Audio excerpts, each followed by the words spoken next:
Hello? Yeah. Well, that's enough from me. Thank you. It's a little joke. Thank you, sir. Sitting right up the front with your arms folded in the international symbol of comedic approval. I really appreciate that positive body language. No, it's comfortable. I know. It's the smart man's resting gesture. Or smart woman's. Who am I to say? It's... Can I start again? What is this? What's the topic? Okay. My name is Neal Portenza. Thank you, Mitch, for having me. I'm sure you've made a grievous error. And if you could chart on an XY scale the level of intellectual rigour of this evening, then the next 15 minutes probably represents the local minimum on said chart. But I make no apologies. I am used to... Look at what are these two microphone stands for? Do I get backup singers or what's? It's quite distracting. Jump up if you want. It's an open forum. All right, no, I'm sorry. I get easily distracted. I haven't left my house in a long time. You were fantastic. Yeah. What was I saying? I normally, when I do comedy, I'm normally the smartest person in the room. I'm not even sure I'm the smartest person on the stage right now. So this is quite intimidating. I have intellectual erectile dysfunction right now. I don't know who to aim that at. Probably in 2018 at nobody. That's the safest bet. Okay. Am I allowed to say that? All right. Welcome to the roast of Peter Singer. Is that what this is? No? All right. Mitch told me I wasn't allowed, but I'm doing it anyway. I also love that I got to meet Peter's lovely sister, who is also wearing a beret, which is quite unusual. I'm usually the only person in the room wearing a beret. And you told me you were a lawyer, and you said that a long time ago. I'm sure it wasn't so long, and that's a wonderful service to the community.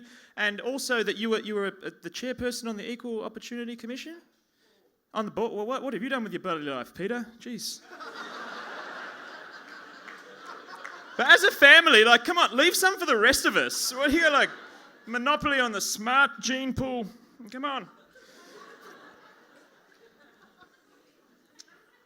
More like Peter Dancer. Am I right? All right, sorry, I'm sorry. That's the best I've got. And if you're not into that, it's going to be a long 12 and a half minutes ahead of you. I'll tell you that much for free. I don't normally get a lectern. That's quite nice. I feel like a politician. I feel like Peter Dutton. Burn the children. That's what he'd say, isn't it?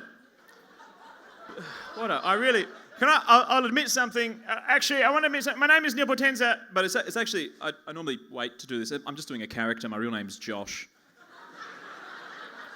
I was a robotics engineer once. Yeah, but anyway, I've quit comedy, which is weird, and I'm doing this because I like Mitch very much, and I like Peter Singer very much, and I did have a copy of his book, and I did exchange it. That is legitimate. I was also vegetarian for that year. It was quite inspiring, so thank you. And, I know that sounds like I'm being a smart ass, but seriously, I just, my health took a weird turn, and I sort of had to start eating protein from meats. It was a bit annoying, and it's not comedy, but it is what it is. A book inspired me to do a thing for 12 months. That's better than nothing. What the fuck have you done? All right. And I will one day. I am the worst kind of hypocrite. I'm that thing that John so eloquently spoke about. I'm the self-aware hypocrite. I eat meat, but I hate the harm it does. And I can't wait till synthetic meat is a thing. Which if you are vegan or vegetarian, would you eat synthetic meat? I don't know. If a synthetic meat falls in a forest, would you hear it? So, welcome to the Spotted Mallard, which sounds like a name of a venue that someone went on randompubgenerator.org. The Speckled Quail. All right. No, it's good. It's a beautiful venue. Thank you. Thank you for having us. It's where, and you're the bartender? Hello, what's your name? And what do you do for a job? Ah, get out of it. All right, and look at that. Oh, now, who likes magic? All right, so I should do stuff on philosophy, but I've got sidetracked. I will take one of these presumable mallards. Is a mallard like a duck? Yeah, okay.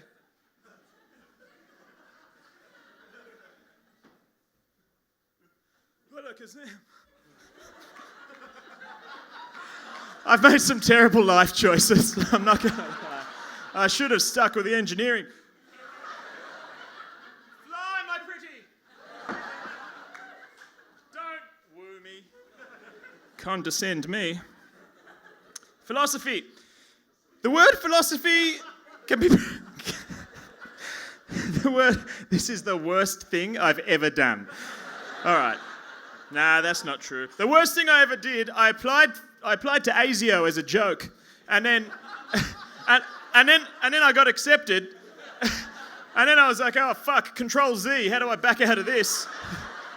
So every day on Twitter I wrote, Peter Dutton is a cunt, and then I didn't get through to the interview stage. So, effective altruism, am I right? Bazinga. I think effective altruism is the book really definitely woke up a door. I think what I love about philosophy is that, if I can get serious for a moment, which I can't, can I? I've lost. But I will, just in all seriousness for one moment, what I love, I don't know if anyone else shares a similar journey, but when you grow up Catholic, Muslim, Jewish, with a strong religious faith, and then eventually you realise, oh, that's nonsense. You maybe do have a phase where you feel alone, and you do search for meaning, and you discover philosophy, and you read it, and you think, fuck, I'm not alone. And that has happened to me at several key moments in my life, and it absolutely happened to me reading your book. So while I'm up here, I just want to say thank you for that, because it's a very... Because 80% of the world is just miserable. It's miserable. And when you're a person who realizes that and you get hit by that depression, people say, chirp up, be positive, stay positive, got to stay positive. And you realize that's kind of selfish, being positive and being happy, when 80% of the world lives in abject misery.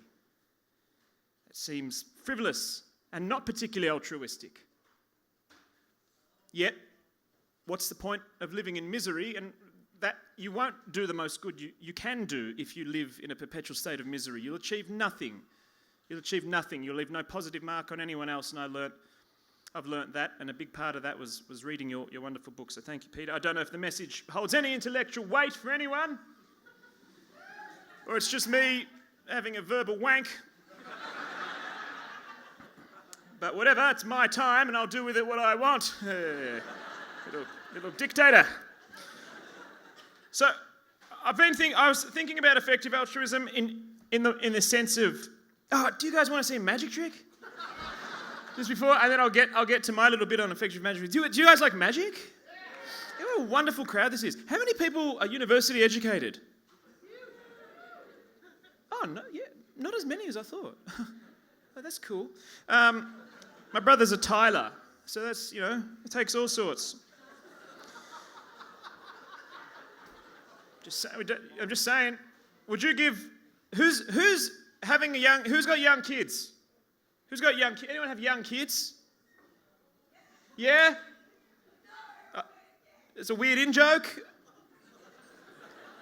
All right. Didn't realise crystal meth has hit this suburb. That's okay. No, that's good.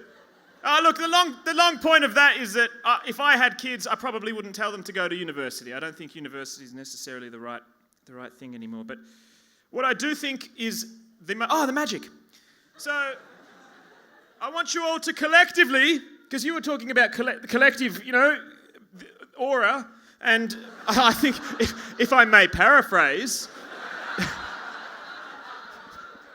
I am so sorry. I don't know nothing. Okay. We can all today bend this spoon with our mind. Now, I know you're thinking, come on, Neal, get serious, but you don't know. Yeah, okay. It was all a dream. All right. How long do I have? 5. How long have I gone for? 1 hour? All right, you're getting the whole show. All right. What's the most effective thing you could do in the world right now? Oh, we're filming this. I shouldn't say this. No, I'm going to say it. What's the most effective? Sorry, I won't. I look aggressive. I'm actually quite. I taught John that move. So, what's the most effective thing you can do in the world right now, sir? Stand up and leave. You. Oh.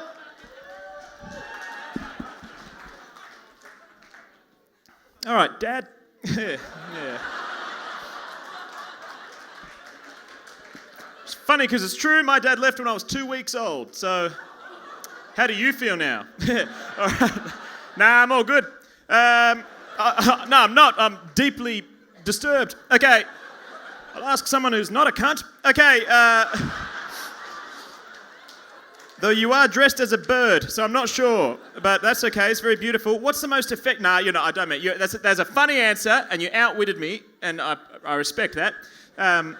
What's the most effective thing you can do with your time? Do you reckon? I don't know. Good answer. What about you, Matt? Should be nicer to each other. We should be nicer to each other, or are the lights changing in unison with what I'm saying? That's fantastic. No, it didn't happen. Okay, so it's just some electricity issue. Oh, now you're doing it. Okay. Or you kill Donald Trump. I don't know. I wonder who in this room would have the balls if given the opportunity to kill him. A few. I'm not sure I would, and I'm not sure it's the right course of action if it makes you as bad as. Yeah. Why are you pointing at your friend? Because she would. Yeah. Ye who, maybe you would. It's like, yeah, well, that's the point of the question, is to raise the debate, to encourage lively public discourse on the matter. Because realistically, it probably the world would be a much better place if one of you were altruistic, took one for the team. I got an uncle who was a former sniper in the army. He'll train you. All it takes, forget those TV commercials, just 10 cents can change the life. Nope, just one pull of a trigger can change the world. But would you do it? And is it altruistic? It'd be effective.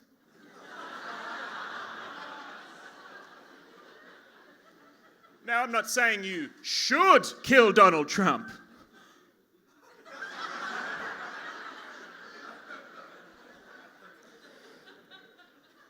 Particularly as this is being filmed, NSA.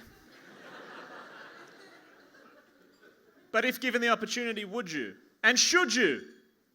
It's probably a question better left for the next guest.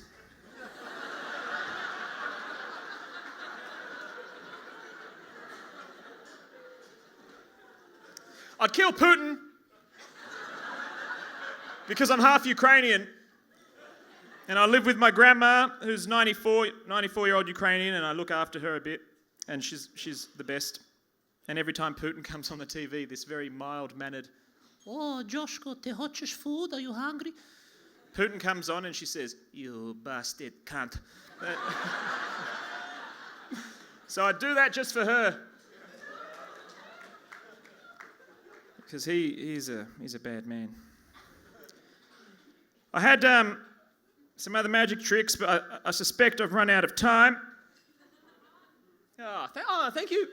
Thank you for the, that's nice. It's good to know that even in a small way, I've touched someone. Not actually, because apparently you're not allowed. Which is for the bit. What's that? 2018, yes, absolutely. Yeah, but heckling is. Yeah. Nah, that's good. That's good. It's good to correct me. I'm a dinosaur. I'm not of this.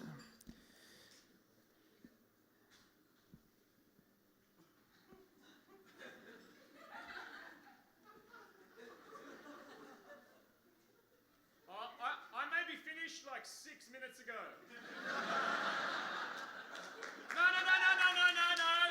No, please don't clap. I've worked so hard to manufacture this ambience of bemused tension.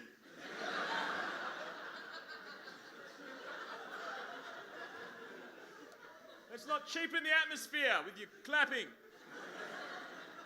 Let's just sit in it. Makes you think, doesn't it?